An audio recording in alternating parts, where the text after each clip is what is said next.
ത്രിയേക ദൈവത്തിന്റെ വന്യ തിരുനാമത്തിന് മഹത്വം ഉണ്ടായിരിക്കട്ടെ. വിശുദ്ധ മത്തായി 12 അധ്യായം 25 വാക്യം.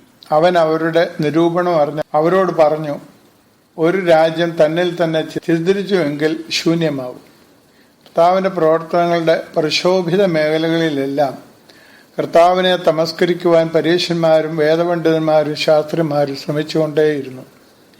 കർത്താവിന്റെ പ്രവർത്തനങ്ങൾക്ക് എതിരായി ഇവർ പ്രചരണങ്ങൾ തന്നെയാണ് അഴിച്ചുവിട്ടിരുന്നത്. കുരുടനും ഊമനുമായ ഭൂതഗ്രസ്തനെ സൗഖ്യമാക്കിയത് ദൈവികമല്ലെന്ന് സ്ഥാപിക്കുവാൻ കർത്താവ് സാത്താനെ കൊണ്ടാണ് ഇതെല്ലാം ചെയ്യുന്നത് എന്നവർ ചിന്തിക്കുകയും പ്രചരിപ്പിക്കുകയും ചെയ്യുന്നുണ്ട്. അവരെ നിരൂപണം അറിഞ്ഞ് കർത്താവ് പറയുന്നതാണ് വായിച്ച വാക്യം. യഥാർത്ഥത്തിൽ അവരായിരുന്നു സാത്താനെ കൂട്ടുപിടിച്ചത്. കാരണം സാത്താൻ സത്യം പറയുകയോ പ്രചരിപ്പിക്കുകയോ ചെയ്യുകയില്ലല്ലോ. ഇന്നലെ നാം ചിന്തിച്ചു, കർത്താവ് പറയുന്നത്, നിങ്ങൾ സാത്താന്റെ വാക്ക് കേൾക്കുന്നതിനാൽ നിങ്ങൾ കള്ളം പറയുന്ന സാത്താന്റെ മക്കളാണ്. സാത്താൻ അസത്യത്തിന്റെ പിതാവാണ്. കർത്താവ് നമ്മോട് പറയുന്നു, ഒരു കുടുംബത്തിനും ഒരു രാജ്യത്തിനും ഒരു സമൂഹത്തിനും തന്നെ ചിത്രിച്ച് അധികനാൾ നിലനിൽക്കുവാൻ കഴിയുകയില്ല. അങ്ങനെ സംഭവിച്ചാൽ അതിന്റെ നാശമാണ്.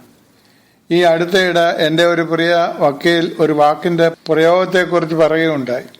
കോതുകാലിടുക എന്ന് വെച്ചാൽ കുട്ടികളായിരിക്കുമ്പോൾ കൂട്ടുകാർ ഓടിപ്പോകുന്നതിൻ്റെ ഇടയ്ക്ക് ഭിത്തിയോട് ചേർന്ന് സൈഡ് നിൽക്കുന്നവൻ കൂട്ടുകാരനോ കൂട്ടുകാരിയോ ഓടിപ്പോകുന്ന കൂട്ടുകാരൻ്റെ കാലുകളെ ലക്ഷ്യമാക്കി തൻ്റെ കാല് നീട്ടിവെക്കും. അപ്പോൾ 1-2 പേർ മറിഞ്ഞു വീണിരിക്കും. കണ്ടുകൊണ്ടിരിക്കുന്ന കൂട്ടുകാരെല്ലാം കൈകൊട്ടിച്ചിരിക്കും. ഇത് കുട്ടികളുടെ നിഷ്കളങ്ക വിനോദ പരിപാടി എന്ന് ചിന്തിക്കാം. എന്നാൽ മുതിർന്നവർ തങ്ങളുടെ വാക്കിലും പ്രവൃത്തിയിലും പ്രയോഗങ്ങളിലും തങ്ങളുടെ കൂടെയുള്ളവർക്ക് നേരെ ഈ കോതുകാലിടരുത്. അവരായിരിക്കുന്ന സമൂഹത്തിനും സമുദായത്തിനും രാഷ്ട്രീയ പാർട്ടികൾക്കും രാഷ്ട്രത്തിനും നാശമേ അത് വരുത്തിവെക്കുകയുള്ളൂ. കോതുകാലിടുന്നവന് ഒരു സുഖവും അനുഭവപ്പെട്ടേക്കാം, ഒരു പൈശാചിക നിർവൃതി.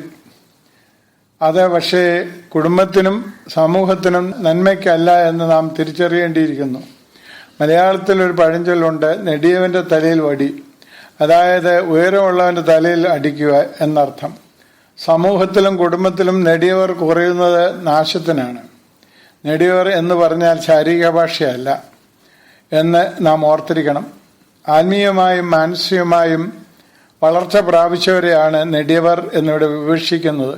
പരിശുദ്ധ പരിമളത്തിനുവേണ്ട വാക്കുകൾ ഓർമ്മപ്പെടുത്തിക്കൊണ്ട് വാക്കുകൾ അവസാനിപ്പിക്കട്ടെ. കഴിയുന്നിടത്തോളം ആരോടും ദോഷം ചെയ്യരുത്, അല്ലെങ്കിൽ അത് നിങ്ങളെയും നിങ്ങളുടെ മക്കളെയും വീടിനെയും നശിപ്പിക്കും. പ്രാർത്ഥന, ഉപവാസം, ദാനധർമ്മങ്ങൾ എന്നിവയിൽ ഉറച്ചു നിൽക്കുക. വിശ്വാസത്തോടും ഭക്തിയോടും ദൈവാശ്രയബോധത്തോടും കൂടി അവ ചെയ്യുക. ദൈവം നിങ്ങളെ അനുഗ്രഹിക്കട്ടെ. പ്രാർത്ഥിക്കാം.